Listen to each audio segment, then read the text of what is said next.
Welcome to the winter 2016 edition of Recreation Television, your destination for exploration.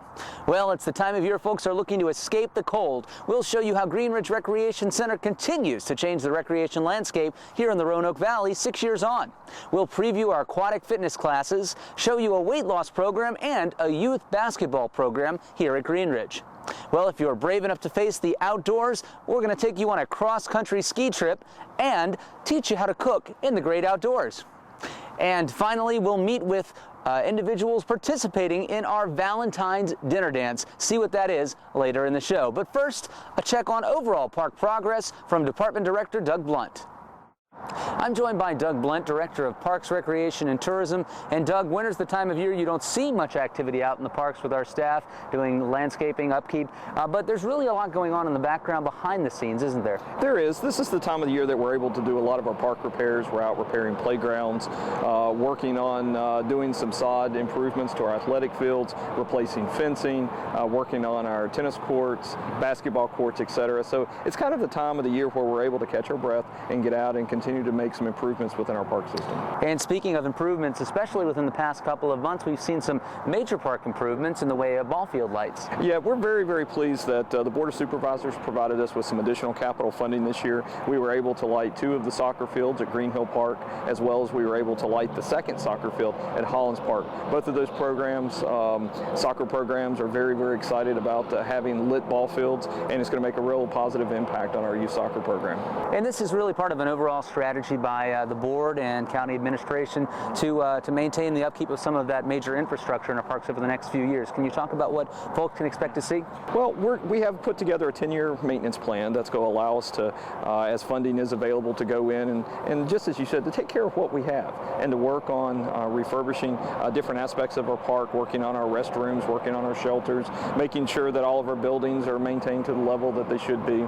And this additional funding is going to allow our citizens to be able to see regular improvements over the next 10 years in our park system. So keep a lookout for that as you're out and about in our parks. Now switching gears a little bit, a lot of people want to know about Explore Park and what the status of that is. We had some community meetings this past fall. Where's that gone? Well, we're just really thrilled with the citizen engagement that we've had participate with the Explore Park Master Plan. We had well over 1,100 survey responses for the online survey, as well as we had over 230 participants actually come in person to our meetings. So what we have done is we've taken all of their feedback, we've been able to analyze it, put it into a report, and provided it to our consultants of, these are the key aspects of what our citizens want to see at Explore Park. So now we're working with our project team and our steering committee, along with others in the community, to help us to work with our consultant to form that master plan and ultimately that long-range roadmap for development at Explore Park for the next 15 to 20 years. And this is not all just going on in a box. This is something that the public is actively encouraged to be engaged in, and you can do that online at explorepark.org/masterplan, where you can get updates on the results of the community survey, as well as other aspects of the project. Then what's coming up in March for this project? Well, after we complete the master plan, we will present it to the Board of Supervisors and receive their feedback, and then hopefully we'll be able to have it approved by the board and start moving forward with our plans to implement the master plan at Explore Park. So we see it as a very, very exciting time for folks in terms of outdoor recreation and wanting to get outdoors and to see some new aspects in terms of improving our quality of life here in Roanoke County. Well, thanks. Great things to come at Explore Park and elsewhere throughout Roanoke County's great parks system. Since Green Ridge Recreation Center opened in January 2010, our most popular program, bar none, has been Lose Big. It's a unique weight loss program that combines work with a personal trainer with friendly competition. Well, we've continued to hone on the class for the past 5 years, and it's better than ever. But don't just take our word for it. Let's talk to a participant. We're here in the wellness area of Green Ridge Recreation Center, and I'm joined by Tanya Brown, who is a participant in our programs here at Green Ridge and a member, and Chelsea Arner, who is the wellness supervisor. We're going to talk today about Lose Big. Lose Big is the most popular class that we offer in the wellness area. We have since we've opened here. Chelsea, first, what is Lose Big? Lose Big is a 12-week program that you work out with a personal trainer twice a week for 1 hour for 12 weeks. You work in a group of anywhere from 4 to 6 people. Every workout is different, exciting, new. You lose a lot of body fat, inches and weight, and it's one of our most popular programs. So far, we've had almost 14,000 pounds lost in the past 5 years of us offering this program. Always a big list of folks wanting to sign up. Definitely. And Tanya, you're a recent participant. How was your experience with the program? It was awesome. It was exactly what I wanted it to be. It was a lot of fun. What made you decide to sign up?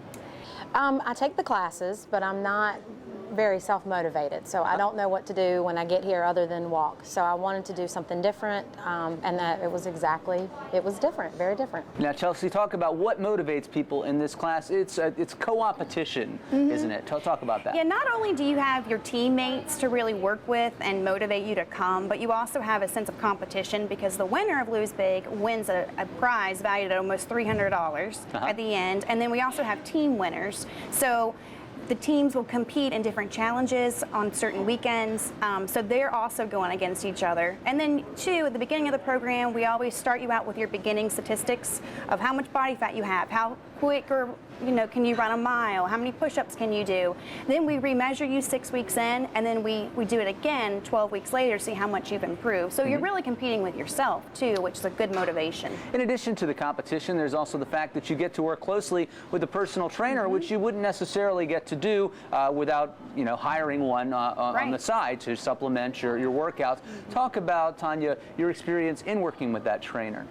Well, Lindsay was my original trainer, and then because of schedule conflicts, I also had 2 other trainers, and they were all very different in the way that they trained, but very good and very motivating because, again, I might not push myself. They would give me weights that I would not have picked for myself, but that I did. So I most definitely got stronger throughout the class, and I realized that I could do more and work out harder than I thought I could. And what would you say, this is for either of you, to someone who's not sure they want to really commit to this, why should they give Lose Big a try? Well, I would say, since I do run the program, I would say give it a try, and if you don't like it, I'll give you your money back. But I can pretty much guarantee you, if you try it, you will love it, you will love your trainer, and you will also love the people that you're on your team with. And we can see we have a happy customer here. Maybe you could be the next one of the add to our 14,000 pounds of weight loss in Lose Big. Do it. Even if you haven't taken Lose Big, you probably already know that the key to healthy living is physical activity. Well, cross-country skiing is a great way to get in shape, and there may not be too much snow on the ground here in Roanoke, Virginia, but at Whitegrass Ski Resort in West Virginia, you'll find some of the winter's best ski trails. It's cold outside, and what better time of year to go cross-country skiing? I'm joined by Greg Martin. He's our Outdoor Services Manager for Roanoke County Parks, and he is personally going to be your expedition tour guide on our trip this February. Greg, tell us about that trip. You bet. We'll be taking 10 participants February 5th, 6th, and 7th to Davis, West Virginia, to Whitegrass, where we'll be snowshoeing and cross-country skiing over 60 kilometers of both groomed and ungroomed trails out there. It's a beautiful facility. You'll get to enjoy it, and really it's an all-inclusive trip. Tell us about what's included in the package here with Roanoke County. Sure.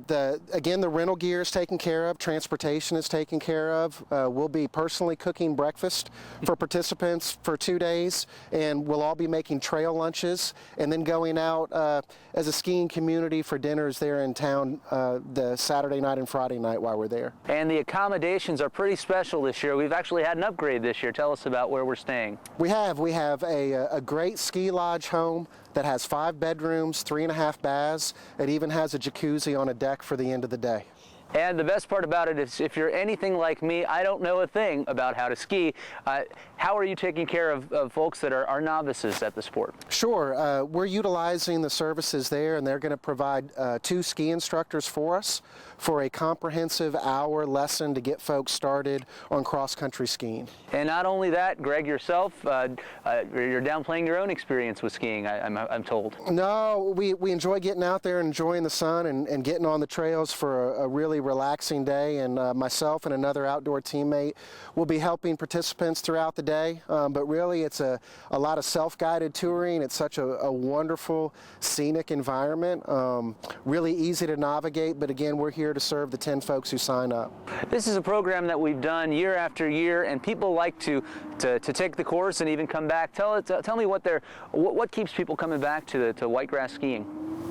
You know, to be honest, it's the skiing. It's some of the best on the East Coast, just like they advertise. They've got a great safety system in place there. They've got great instructors. They've got a great little organic store that serves fresh soups all day.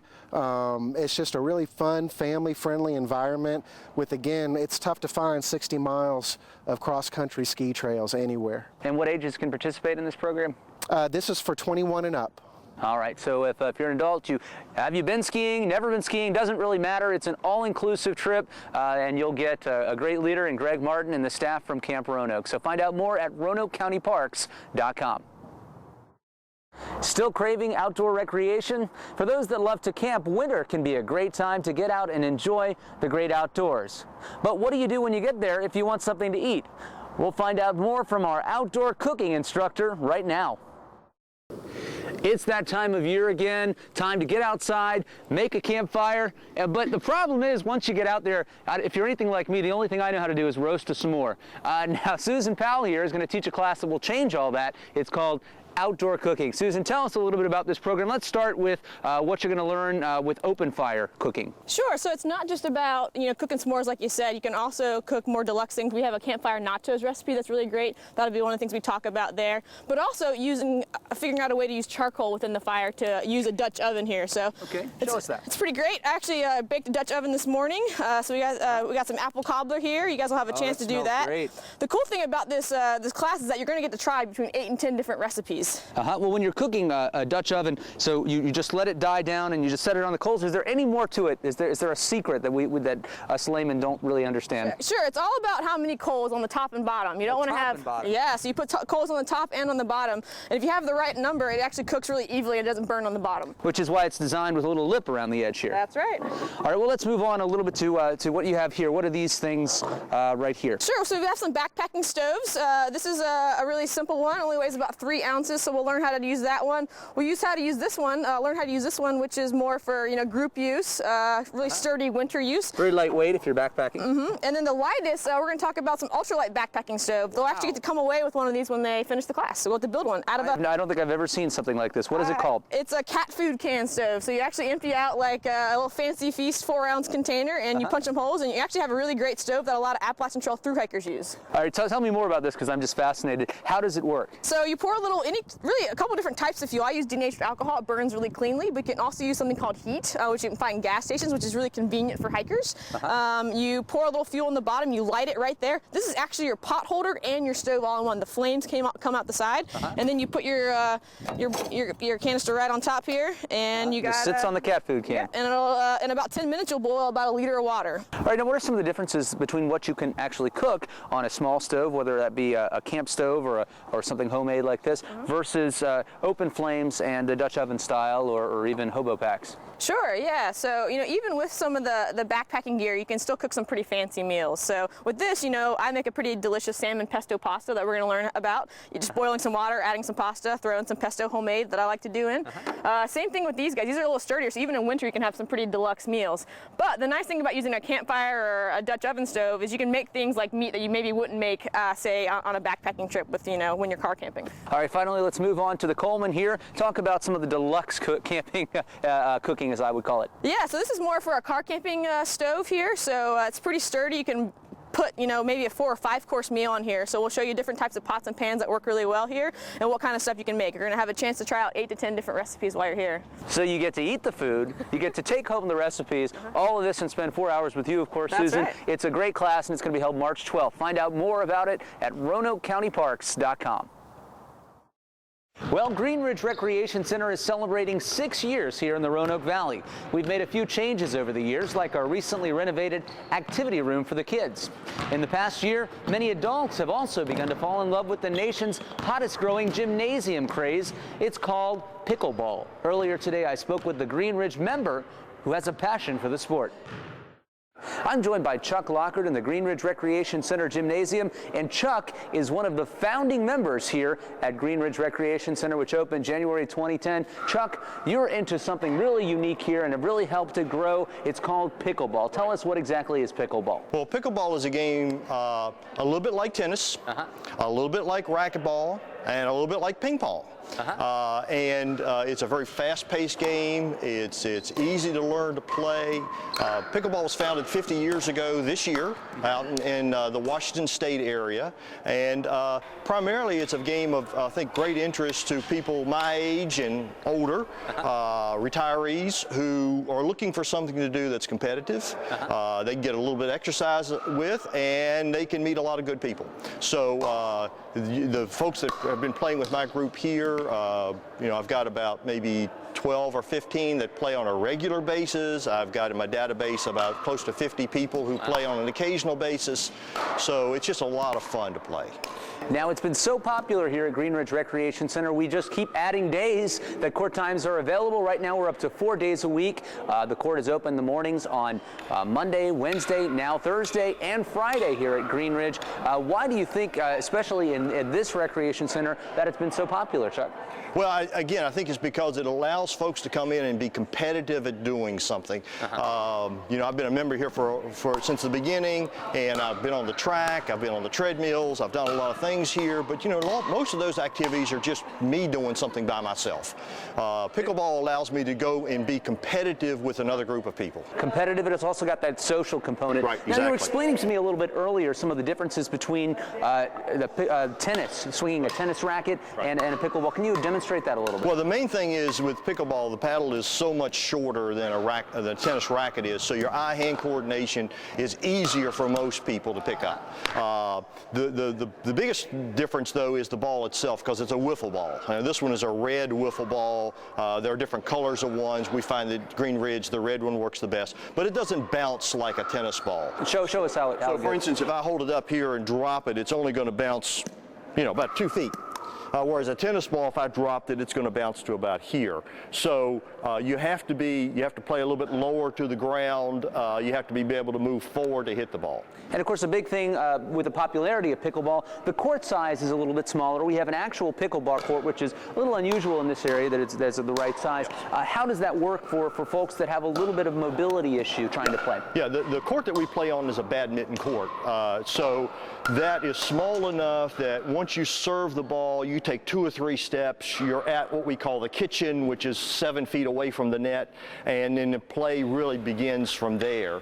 So for folks who have some mobility issues, they're not having to run as far.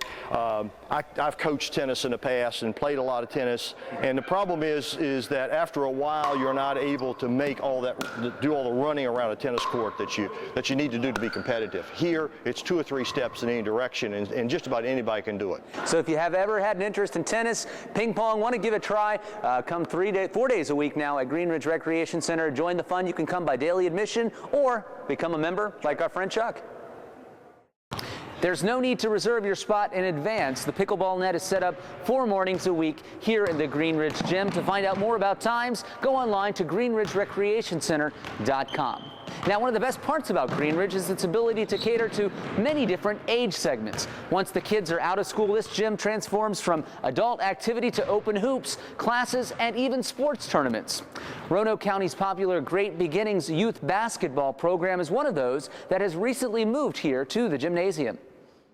I'm joined by Ed Green, creator of the Great Beginnings program we're proud to offer here at Roanoke County Parks, Recreation and Tourism. Ed, how did you come up with Great Beginnings and what brought it here to the Roanoke Valley? Well, it was a program that got started about 9-10 years ago. I was the athletic director and head basketball coach at Roanoke College, head coach for 12 years. My last 8 years, I was dual role as athletic director. I went to Coastal Carolina University as athletic director for 4 years, administrator in Pennsylvania, in charge of the athletic program, about a school about the size of some Northside, Cave Spring, schools here in our county. And we moved back to the area. When we moved back to the area, there was a group that got together and they were taking a look at different programming for younger kids. My daughter had her oldest child right about that time. There was no programming, only swimming lessons, okay? So they asked me if I would consider doing a Great Beginnings program for the area. Well, as it turned out, they said it gave me some material, asked me to go take it home and read it. We'd get together in another week. Well, as it turned out, I said, I don't even need to read the material. I'll be glad to do it. And the reason I was glad to do it, my father passed away at a young age. He was a railroader, worked out of town for 2 weeks of every month. When he would come back into town, my fondest memories are of him when I was age 4, 5, and 6. We'd play catch, throw a football, shoot a basketball. So the Great Beginnings program, when they asked me to do it, I knew right away that the parents would have a great experience working with their children. Well, a few years on, it's clearly been a success. We're going to talk, you do several programs, basketball, soccer, t-ball. We're going to talk about basketball now. It's basketball season. Tell us about what the kids ages 3 to 7 are going to learn in this program. Well, the biggest thing we try to teach is some skills that's going to help develop their self-esteem and their confidence. It's a great opportunity for parents to get out there. They come right out on the court. The parents have to participate. We're teaching the parents how to teach the kids. Do they play with a full-size ball, or you've got a demonstration here, smaller? Interesting. Size? The kids that age, we request them to bring their own basketball. You can get basketballs at some of the stores here and there, the smaller ball. The bigger basketball is just a little bit bigger for their hand, okay? But they can do some of the skills better with a smaller ball, about the size of what I'm showing in my hand right now. If you could quick show us a little drill that maybe a younger player might need to know to get familiarized with basketball. Well, basketball, the game is played with your eyes, your hands, your feet, your mind, and your heart. Right. So in building a house, you start with the foundation. So with regards to building an athlete, kids 3, 4, and 5, we start with footwork. So we do some things with footwork, like jumping back and forth, okay? Teaching them how to run, where they have to actually bend over, pump their arms, run the balls with their feet. We teach them to slide left and right, okay? We teach them to hop and get their legs up, okay?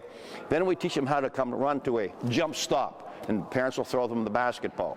So we try to do a lot of little things. The first 10 minutes is based upon speed, quickness, and reaction, okay? Then we go into the drills. We start with the drills, little drills, take the ball back and forth with their hands, okay? Around their neck, around their waist, okay? Around their legs, left and right, okay? Left and right. It's a great way to get the foundation of the sport before you go on and decide if this is something that the kids want to participate in many years down the road and rec leagues. Coach, thank you very much for taking the time today to talk about it. You can find out more at RoanokeCountyParks.com.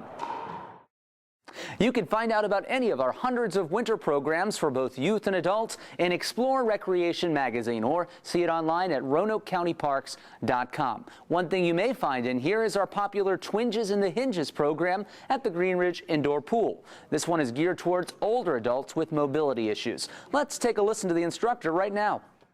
I'm joined by Kathy Charity, and she's been teaching aquatic exercise programs here at Green Ridge Recreation Center for the past 5 years. We're glad to have her. We're here specifically to talk about Twinges and the Hinges. It used to be called the Arthritis Foundation's aquatic exercise program, but really the same class. Let's talk about the history of the program. What exactly is it, and who should take it?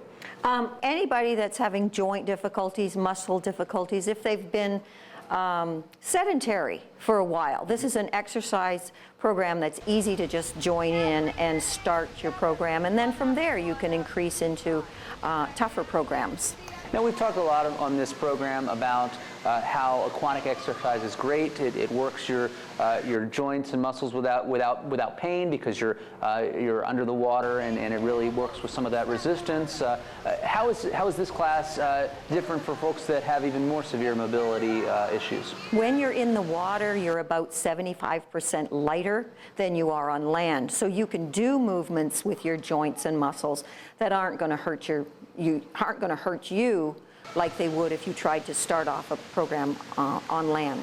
What's the variety of age ranges that typically take Twinges and the Hinges? Oh, golly, we get them anywhere from, a lot of pregnant women will come in. Really? So we've got very young people, and then we've got older people, and I've got one that's in her 90s. I've got several in their 90s. Talk about some of the success stories. Obviously, you've been here and you've been teaching for quite a while. Talk about some memories you have of folks that have really seen an impact from water exercise. What most people say to me is, I don't know if this is really helping me. And then they go on vacation for a week and they come back and they say, golly, I am so sore because I haven't exercised this week. And so it's exercise that kind of sneaks up on you, and it doesn't hurt you while you're doing it, but you feel a lot better. Talk about some of the motions and exercises, and maybe you could kind of show me some of the movements that you do in the water. Of course, we're here on land, how that might look. When you're in the water, you're using the water's resistance. So any kind of movement, moving around like this, even lifting up your knee is going to be resistance using those muscles, but also using that water's resistance. So you're also practicing your balance. Mm-hmm. Now, so folks see improvement. They see improvement in their being able to move around. They see improvements in what else? You mentioned balance? Balance is a big issue for a lot of my people, and they find that it improves greatly when they've been exercising in the water. And what are some of the things that they're able to do that are at home, not necessarily out and about as a result of this class? At home, generally just walking around. A lot of them find that they don't need their walker or their canes so much when they're out and about or even at home, and especially if they have to walk on black ice. They are much more solid doing that. So whether you've got mobility issues, whether you're an older individual, a pregnant person, it's a great place to get that exercise in and take advantage of that water resistance. The class is called Twinges and the Hinges. You can take it for free if you're a Green Ridge member, or you can just pay a daily admission fee to come use Green Ridge. It's a great place, and you'll get to meet instructor Kathy. For nearly 35 years, Roanoke County has been the exclusive recreation provider for individuals with disabilities. And for 30 of those years, participants have looked forward to the Valentine's Dinner Dance, our biggest therapeutic recreation event of the year. Let's find out what hundreds of folks will see at the Hotel Roanoke this February. We're joined here by Cindy Billings. She's dressed up in red for Valentine's Day, and Carrie Decker, who's in charge of our therapeutic recreation services of the Roanoke Valley. And we're, as you can tell, here to talk about Valentine's Day and the Valentine's Dinner Dance at the Hotel Roanoke. This event has been going on how long, Carrie? 31 years. 31 years. And what exactly is the Valentine's Dinner Dance, Carrie? The Valentine's Dinner Dance is like a second chance prom. So our participants like Cindy come and they eat a great dinner. Some of them dress up. We have a king and queen of the dance. We have live music. We have photos taken that day. It's a wonderful day. Now, Cindy, a few years ago, you were crowned queen. Do you remember that event? Tell us about how it felt to get that crown put on your head. 2 years. Uh-huh. What is your favorite part of the dance? What do you like about it? I like to dance with my friends. You get to meet some friends. You get to do a little dancing. Do you have music? Yes. Do you have food? The food is good. What's the best part about the food? I like the chicken and veggies and salad and dessert. Chicken, veggies, dessert. Hotel Roanoke does a wonderful job, and they partner with us every year to host this fantastic event. Now, Carrie, what did the participants get out of this aside from the social engagement that it provides? Well, a lot of the participants get the opportunity to put into practice the skills that we work on at programs. So how do you talk to your server? How do you make kind of small talk when you're at a table with somebody you don't know? How to make friends? How do you ask somebody to dance? So those are the things that we work with our participants on. And really, like many of our programs, it's both the opportunity for recreation and skills development, like you were saying. Correct. Now, Therapeutic Recreation Services, Roanoke County is the Valley's regional provider. Can you speak briefly to that? Well, Roanoke County provides the service for all residents in the Valley, and Roanoke City and Roanoke County pay us to do that for them. So we serve everybody that's in the Valley. And so this is a really valley-wide event. How many people would you expect to be at the dinner dance this year? Last year we had 326 participants and care providers of the dance, so I only think that it's just going to keep growing. All right, and you can find out about volunteer opportunities with Therapeutic Recreation by calling 772-7529. Cindy, are you ready and excited for this year's program? Yes. All right, we're looking forward to seeing you at the dance. Are you going to be out there on the dance floor? Yes, I do. All right, thank you very much, guys. Thank you for joining me as we explored Roanoke County's recreation program offerings today. We want to be your destination for exploration this winter. Whether you're enjoying the great outdoors, working out here at Green Ridge Recreation Center, playing pickleball, shooting hoops, or just plain having fun. Most of all, we encourage you to keep moving this season, and we've got the facilities to do it. Find out more about anything you've seen on today's program online at www.roanokecountyparks.com or give us a call at 540-772-PLAY. That's 772-7529. Until next time, We'll see you in the parks.